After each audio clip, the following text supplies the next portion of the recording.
In the summer, I went back home. I had a camp back home for kids, the city I grew up in, so that's the most interesting thing I did all summer. How long were you over home for? About 2 weeks. Yeah, it was a great time. Yeah, it was. Last year would have been very trying for you, being hurt, missing all that time, so fits and starts. How did it set you up to come into this year? No, it's just, last year was last year. This year we just gotta come in, different voice, fresh atmosphere. We just gotta come in and just be ready to go.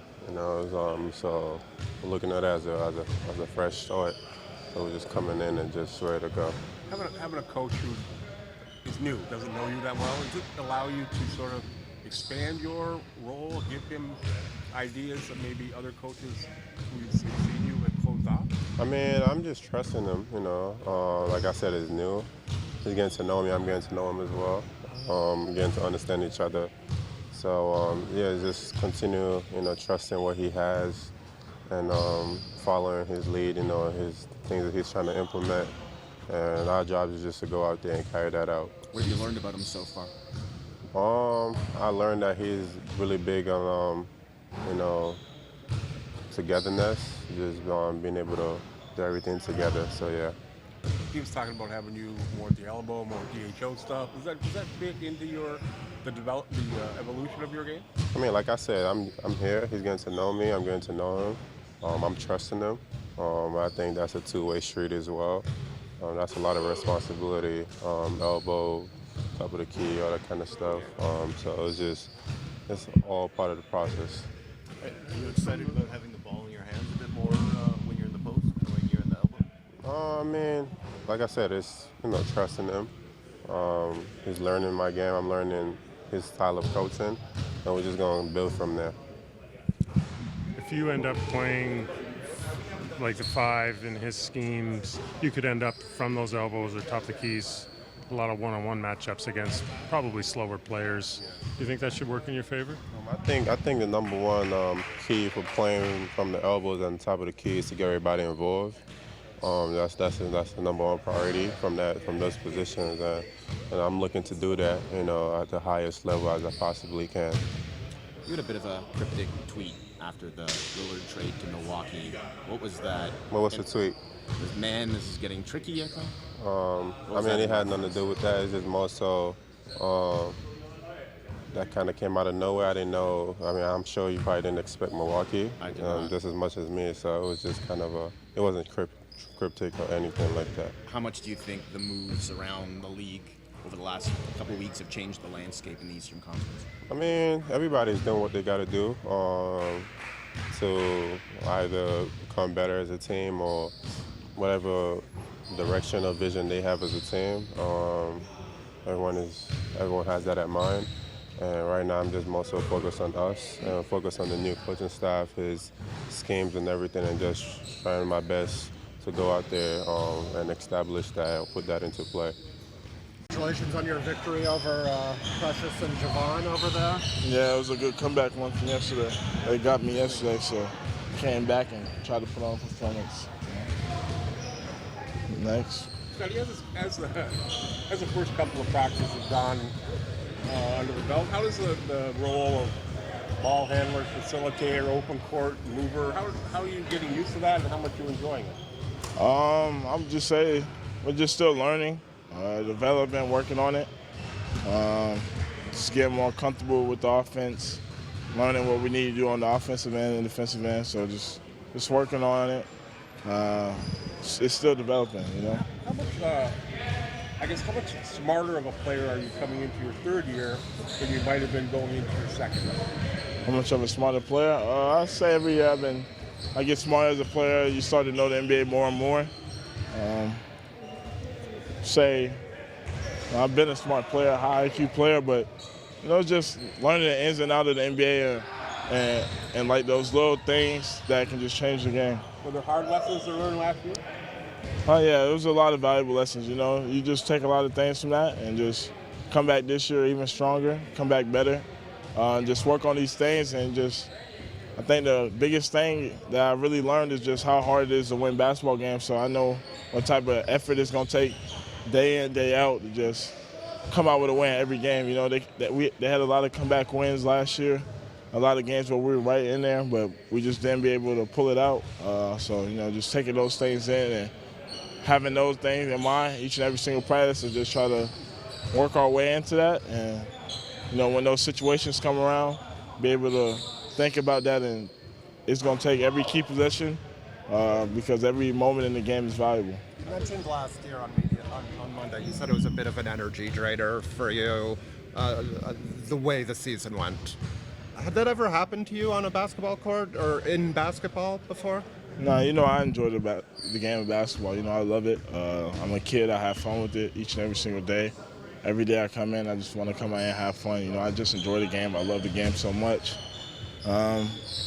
So, you know, just leave last year. It's a new year. We got a lot of energy in here, a lot of guys that's willing to come in and work hard, just try to work on each other, work on the team, and just make those sacrifices to make each other better. You know, these group of guys really want to win, and so that's what we're really willing to do. I guess when I was like the realities of an 82-game, 6-month season, like it means you gotta find fun at some point, right? Like especially if the results aren't coming. Even if the results wasn't there, you know, we still have fun playing the game of basketball. We still have fun going in the gym, working on our game. You know, just trying to get better as a team. We got to enjoy that process. You know, there's a lot of ups and downs in the season, so we enjoy that process. We took that in, and we just try to stay together, you know. It didn't go out the way we wanted last year, but, you know, we still came in and had fun. You know, sometimes it was energy draining, but we still came in there, just loved each other, you know, and just tried to go out there and have fun. Weighing 240 pounds help you as a primary ball handler? No, I feel like my body, it feels really great. You know, I feel stronger. I feel good on my feet.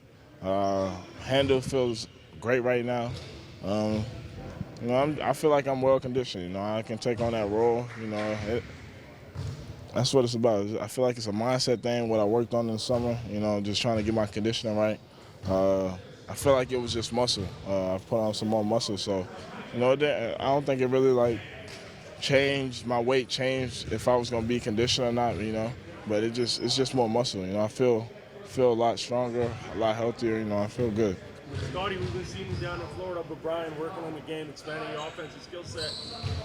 What was the main focus going in? You know, I want to add this to my game. Was it the mid-range? Was it the three-ball? It was all around. You know, I feel like me having the ball in the middle of the floor is going to be able to help my playmaking.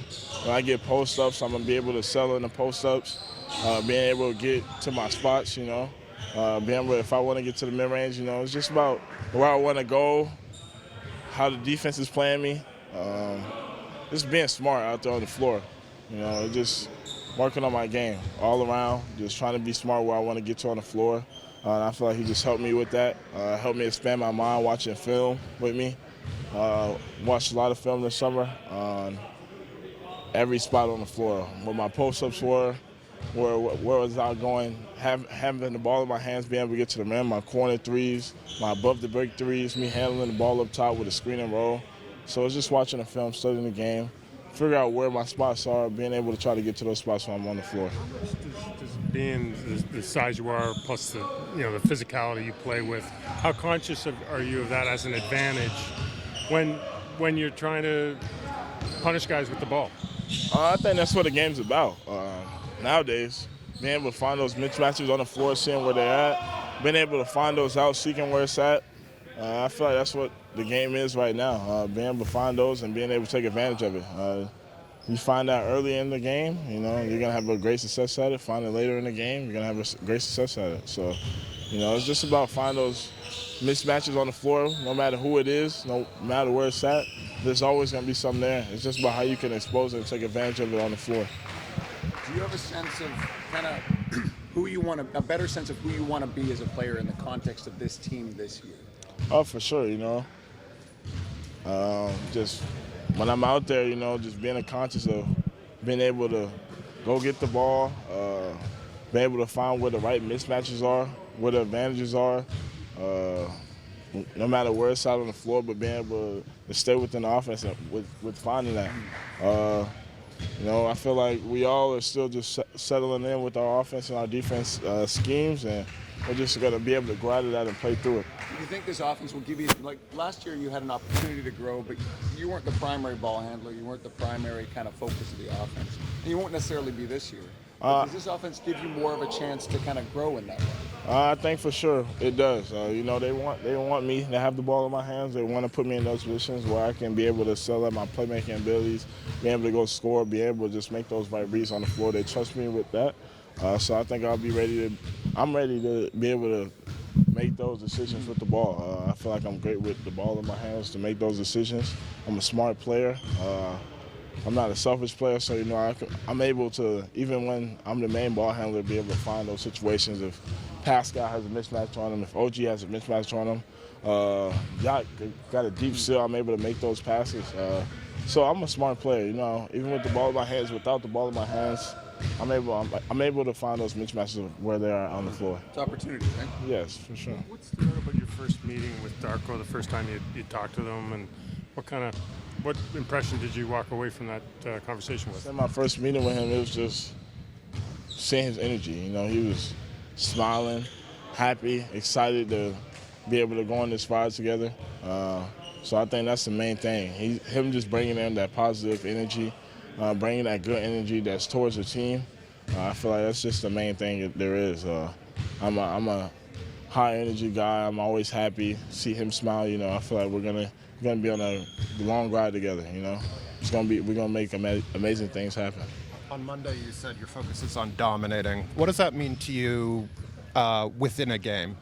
I think last year I would have a lot of spurts and moments, not be able to just go through a whole game, and when I'm out there on the floor, just setting that tone. So every game I just want to set that tone, have that dominance on the floor, make my presence known. Do you have any personal goals for the season?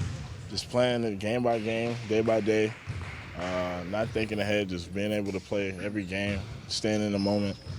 My goal is to win every game that I'm playing. So I feel like that should be all of our goals. Just trying to get better each and every single day. That was day 2. Anything notable, good, bad, or otherwise, from your second session? Second session, we did a bunch of same stuff like yesterday, just trying to get more details, better execution, more speed, and we played quite a bit today. We were going up and down just to get guys a little bit up to speed and get the chemistry playing together, but another great day and a long journey. Anybody trying to pace it out as the days go on here and as the next few weeks unfolds, as opposed to hammering everybody with everything all at once? No, absolutely. We're very diligent about how much we put at our players, making sure that they can still play to their instincts, and while we at the same time building the chemistry in offense and defense. Anybody stand out or surprise you in those scrimmages? I think it was really good. Our starting unit today did a really good job, and every time we were mixing up teams, but those guys, when they played together, they had great chemistry. They moved the ball well. They were finding open shots. They did a really good job today. Do you want to tell us who that starting unit was? No, I'm not. I had to try. You got to try. What do you envision the roles of Precious and Chris? And will they change with Christian not being available? To be honest with you, I see a lot from those guys, just versatility they're bringing to the team. Precious is the player that we're using him, some at position 5, some at position 4. We play a lot through him, throwing the ball to the elbow. He's making great plays there, connecting with teammates. And in 2 days of training camp, he did a great job of finding open people and playing the right way. And Chris is, a veteran guy, been around the league a long time. How much do you lean on him to fill in as a center or even as a 4? Both positions. We expect him to be in the both positions. He can guard 4s, he can guard 5s. He's really good as rim protector at both that position with the second unit, so we're going to lean on him quite a bit. Darko, when you were studying to interview for this job, I presume you spent a lot of time looking at Scottie and things like that. And what jumped out to you? And how do you think you can some of those things that you saw you can use? It stood out to me. His amazing talent. Like he can do so many things. He can play pick and rolls. He can set screens in pick and rolls. He's really good in open court in transition. His size is allowing him to see the court really well and to find open people, and just his unselfishness to try to make the right play every single time down the court. And when you talked on Monday about using him more and putting the ball more in his hands, is that just compared to what he did in his first 2 years, or is that maybe even within the group? Like you see him in Spain? It's within the group. I think when he rebounds the ball defensively, and he's a good defensive rebounder, we expect him to bring the ball up the floor. We're going to run plays to him so he can get any actions. Is that off-ball screens? Is that DHOs or pick and rolls? But we're going to try to put the ball in his hands as much as possible for him to play make. At the end of last season, he talked about the need to improve his conditioning in order to make it through an 82-game season playing the way that he wants to play. It sounds like he really focused on that this summer. Says he's feeling good. Is that something conditioning-wise that you've noticed early in camp, that he's at a high level in that regard? He's definitely in good shape, and for all those young guys, when they come in the league, they think that 82 games is, they don't know until they go through it. And the only way to learn through that is to go through 82 games and to fail and to see your ups and downs, learn from that so you can address those things during the summer. And I thought that he did a really good job this summer with that. How important, you mentioned failure, whether it's individual or team. You would have dealt as an assistant coach with so many young players probably dealing with more failure than they've ever dealt with in basketball. How important is it to get through that and to go through it? It's very, very important. There is no other way to learn. Like the only way all of us, when we win, when everything is going right in our lives, we tend to relax. Our brain is wired that way. But once we're going through rough times and failing, that's really motivates us to find answers and ways to get out. And that applies for everybody, players, coaches, everybody who is working any job seriously. You got to fail in order to learn and get better. Scottie was saying on Monday that last year was a bit energy draining. Has he confided about that in you, and what can you do, whether the wins come?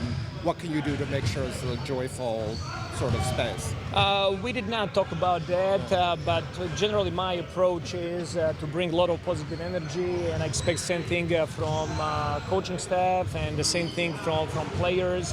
I just think that 82 games is a beast, and we cannot be emotional reacting or overreacting to win or a loss.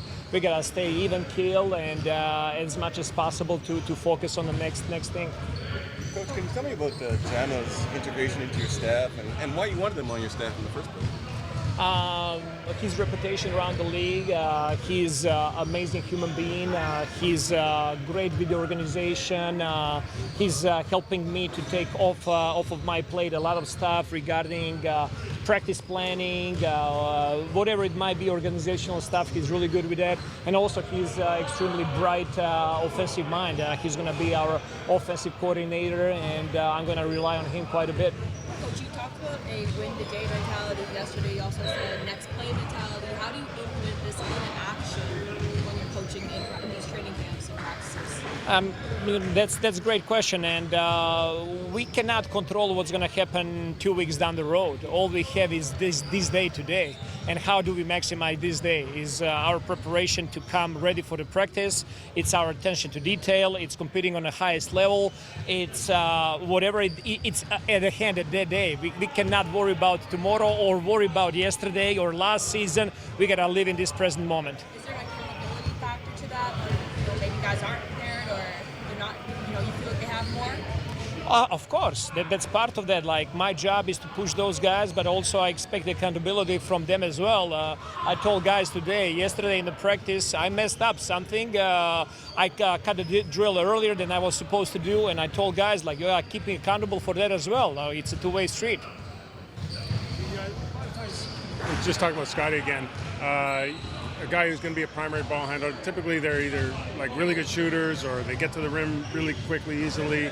And Scottie's kind of a little bit in between like that. I mean, he's not historically been a really good shooter. He's not super explosive off the bounce, but he gets it done. So I'm just saying, in this context, you're using him. How do you kind of work on his strengths? How do you make what he is good at stand out?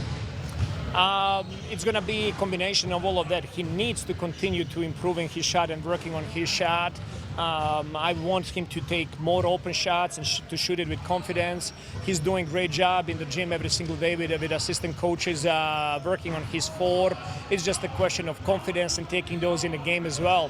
And then if he's not taking a shot, he needs to be playing to the role of our team, to the standard of our team, which is making quick decisions and finding open men. He's really, really good in open court, and we want to see him in open court as much as possible.